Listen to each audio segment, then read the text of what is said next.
Olá, chegamos à nossa aula número 7, desmonte de rocha explosivo. Nessa aula nós vamos dar continuidade ao plano de fogo. E para a gente entender esses elementos do plano de fogo, eu quero falar com vocês aí sobre o Tamploudes, que nós vamos ter uma aula específica sobre ele, mas a importância dele no plano de fogo, vocês vão ver depois. Então, vamos começar a entender. O plano de fogo ele começa com o quê? Dois parâmetros, afastamento e espaçamento. Então vamos entender o afastamento. O que é? O afastamento é a distância que vai do furo à face livre da bancada, ou a distância que vai dos furos de uma linha aos furos de outra linha. Então vocês estão vendo aí no desenho, nós temos duas linhas aí, né? Então a distância entre uma linha e outra, você tem o afastamento. Esse é um dos elementos mais críticos de um plano de fogo, pois se for pequeno, as chances de ultralançamento serão enormes. Se for excessivo, teremos o quê? Formação de crateras, alto nível de onda de choque, alto nível de vibração no maciço rochoso. Tá? Então, muita atenção com o afastamento, porque ele é de suma importância e ele é vital num plano de fogo. Como é que eu calculo esse afastamento? Pode ser determinado inicialmente, quando se fala inicialmente, é o seguinte, você vai começar numa empresa lá que nunca detonou. Então vai ser o primeiro fogo lá. Então você não tem parâmetro nenhum para se balizar e continuar a partir dali. Então você vai ter que criar esse plano de fogo. E para você fazer isso, você faz uma determinação por aproximação, considerando o quê? O diâmetro da perfuração. Então, 1 metro de afastamento para cada polegada do diâmetro de furo. Então, quer dizer o quê? Se eu tiver perfurando com um diâmetro de 3 polegadas, automaticamente eu vou considerar o afastamento como 3 metros. E o espaçamento, que é a outra componente dele? O espaçamento é a distância que vai de um furo a outro em uma mesma linha de furos. E ele pode ser determinado inicialmente por aproximação, como afastamento, mas considerando que, no mínimo, 1,5 vezes e no máximo 2,5 vezes o afastamento. Eu, particularmente, gosto de trabalhar no meio aí. Então, para mim, o espaçamento é igual a 2 vezes o afastamento. Agora você pode fazer testes aí e ajustar a melhor relação para você. Nunca ultrapassando 2,5 e nem ficando aquém de 1,5. O espaçamento é uma relação que deve ser utilizada quando não existir histórico, como eu falei com o afastamento. E você vai criar o primeiro plano de fogo.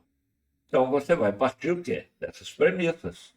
São parâmetros já consolidados aí de muitos anos atrás, está citado por Kurt Hermann, que foi um dos pais da literatura do desmonte. Tá? E a partir de então, você vai o quê? Ajustando a malha até você conseguir a relação afastamento-espaçamento que melhor te atenda. Então, o espaçamento nunca deve ser menor que o afastamento, pois, nesse caso, o número de matacões vai ser excessivo. O matacão é custo dobrado, é problema.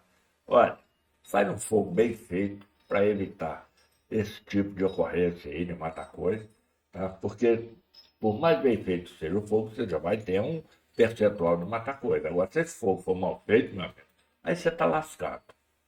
E a subfuração? O que é a subfuração, Carla? A subfuração é o comprimento que é perfurado abaixo da praça da bancada ou do grade a ser atingido. A necessidade da subfuração decorre do engastamento da rocha no pé da bancada.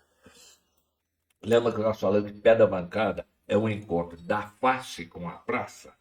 Essa região é a mais engastada e é onde você precisa, inclusive se utiliza aí um explosivo de maior potência que você precisa arrancar esse pé para o resultado ótimo do desmonte.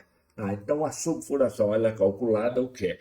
Considerando 0,3 vezes o afastamento. No caso, se o seu afastamento for 3 metros vezes 0,3, você vai ter o quê? 90 centímetros aí de subfuração. E, sem a subfuração, a base da bancada não vai ser totalmente arrancada e vão aparecer formações conhecidas como que repé, que é outro problema, principalmente quando você está trabalhando com carregadeira ali, aparece aquele baita repé na frente dela e ela tem que ficar subindo. Eu vou mostrar uma foto aí para vocês de um repé, né? E ele vai exigir o quê? Uma posterior furação, ou seja, uma furação secundária, para poder regularizar aquela praça.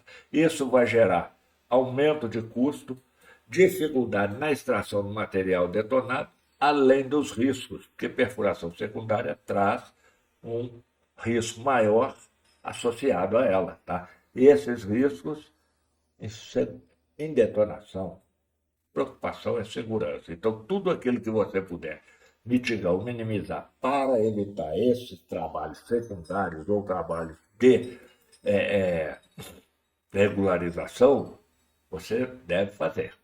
Ok? E o comprimento do furo? O que é o comprimento do furo? É o total perfurado. Então, eu vou considerar o quê?